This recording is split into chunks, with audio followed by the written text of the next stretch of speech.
আলহামদুলিল্লাহ,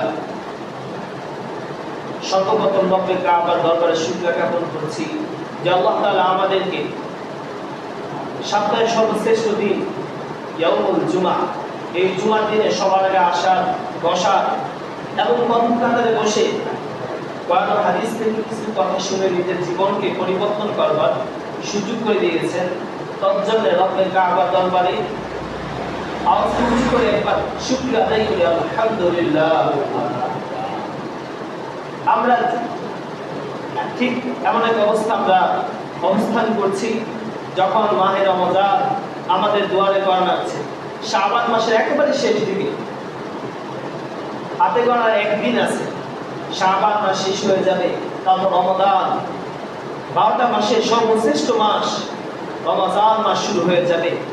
যে রমজান মাস একজন মুসলমানের জন্য, ইমানদার যারা, তাদের জন্য একটা সুবর্ণ সুযোগ, একটা মৌসুম, আমলের একটা মৌসুম, জান্নাত কামাইয়ের একটা মৌসুম। এই মাহে রমজান একজন কৃষকের মৌসুম থাকে, কখন আমন মৌসুম থাকে, কখনো সরিষার মৌসুম থাকে, কখন টমেটোর মৌসুম থাকে। কৃষক তার মৌসুম চেনে, মৌসুম চেনে চেনে কৃষক যখন যেই ফসল রোপণ করলে ফসল উৎপন্ন হবে, লাভবান হবে, কৃষক সেই সময়টা বেছে নেয় এবং সেই ফসলটা সে খেতে লাগায়।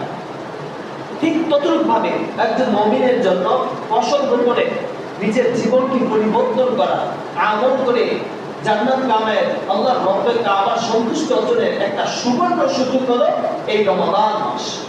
সেই রমজান মাস আমাদেরকে পাঠাচ্ছে এবং এই রমজান মাসকে ঘিরে আল্লাহ রব্বুল আলামিন ব্যাপক আয়োজন রেখেছেন। আল্লাহ তাআলা অন্যান্য মাসের তুলনায় এই মাসটি একেবারে ভিন্ন এবং আলাদা।